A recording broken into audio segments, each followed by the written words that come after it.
Assalamualaikum warahmatullahi wabarakatuh. Selamat pagi, selamat bertemu lagi dengan Bapak. Mudah-mudahan kalian dalam keadaan sehat walafiat. Amin. Sebelum kita mulai belajar kali ini, marilah kita berdoa dulu. Berdoa mulai. Berdoa selesai. Amin. Oke, baiklah anak-anak semuanya. Mungkin di video sebelumnya Bapak sudah memaparkan tentang cerita fantasi, mulai dari unsur-unsur yang bangun cerita fantasi, ya, termasuk hal-hal yang ada di dalamnya. Ya, kali ini Bapak akan memaparkan sedikit. Ini masih lanjutan dari cerita fantasi, ya, hal yang berhubungan dengan menyajikan cerita fantasi. Jadi kalau kita ingin membuat sebuah cerita fantasi, ada langkah-langkah yang harus kita lewati. Yang pertama yaitu kita harus bisa menemukan ide. Apa itu ide? Ide itu adalah tema, ya, atau gagasan.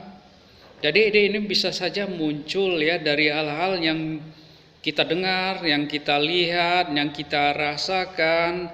Karena ini berhubungan dengan cerita fantasi, tentunya dunia imajinasi kita harus lebih tinggi, ya, dunia khayal kita harus lebih mengarah kepada hal-hal yang luar biasa atau hal-hal yang unik, ya. Seperti contohnya kemarin sudah Bapak sampaikan kepada kalian, ya, salah satu contoh cerita dari luar negeri yang bisa kita ambil, cerita Harry Potter, ya. Karena kenapa demikian? Karena cerita ini menandakan hal-hal yang luar biasa. Contohnya, ya, ada sapu yang bisa terbang, tongkat yang bisa mengeluarkan sihir dan lain sebagainya. Ya, itu yang pertama. Yang kedua, ya, yang kedua itu adalah kita harus bisa menggali atau mengembangkan ide tadi menjadi sebuah cerita. Jadi kita harus bisa membuat draft-draftnya dulu. Nah, jangan langsung ditulis. Ya, jadi kita catat dulu di buku-buku kecil, ya, di catatan kecil kita, ya. Karena ide tadi tentunya butuh literasi, ya, butuh sumber-sumber. Jadi sumber-sumber dari mana kalian bisa membaca buku. Jika itu berhubungan dengan hewan, ya, kalian harus tahu betul hewan itu seperti apa. Ya.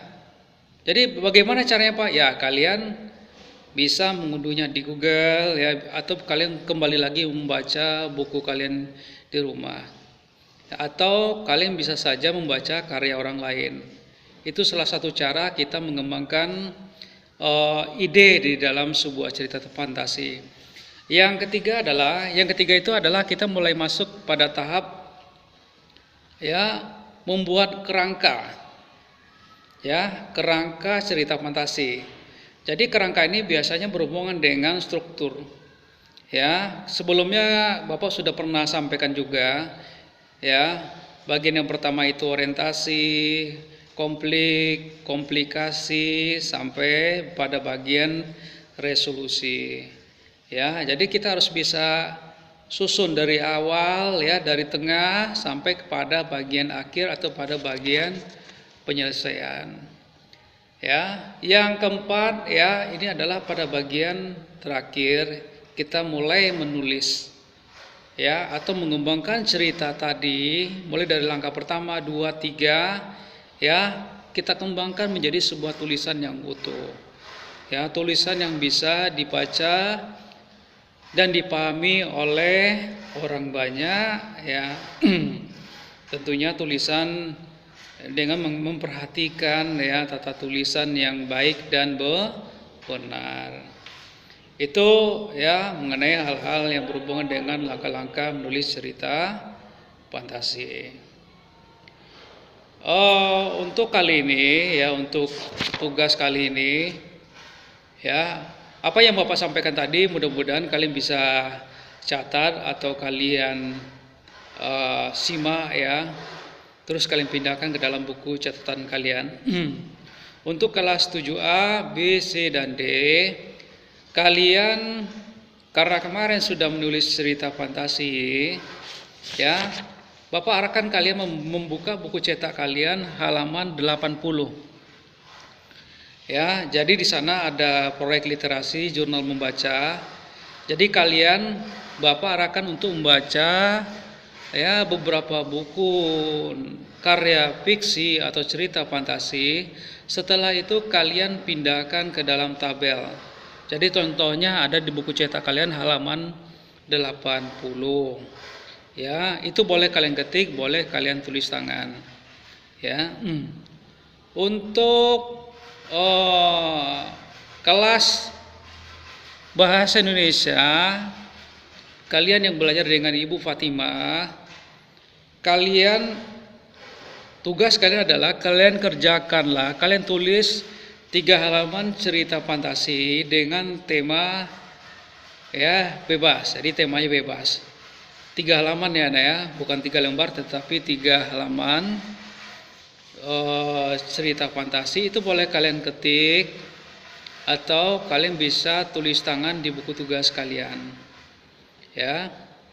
Bagi kalian yang sudah mengerjakan itu silakan, khusus untuk kelas 7A, B, C, D dan E itu silakan kalian share langsung ke Bapak ya. Jadi langsung share ke Bapak, Bapak akan langsung nilai dan akan Bapak pindahkan langsung ke buku tugas, buku nilai Bapak. Bagi kalian yang belajar dengan Ibu Fatimah, silakan kalian share dengan Ibu Fatimah. Jadi untuk saat ini tidak ada kalian mengantar tugas ke sekolah karena keadaan pandemi saat ini. Oke, itu yang bisa saya sampaikan untuk saat ini. Mudah-mudahan kalian bisa terus belajar ya membaca buku di rumah. Saya harapkan kalian tidak usah keluar rumah, cukup di rumah saja, apalagi pulang kampung. Ya. Terima kasih. Assalamualaikum warahmatullahi wabarakatuh. Dadah.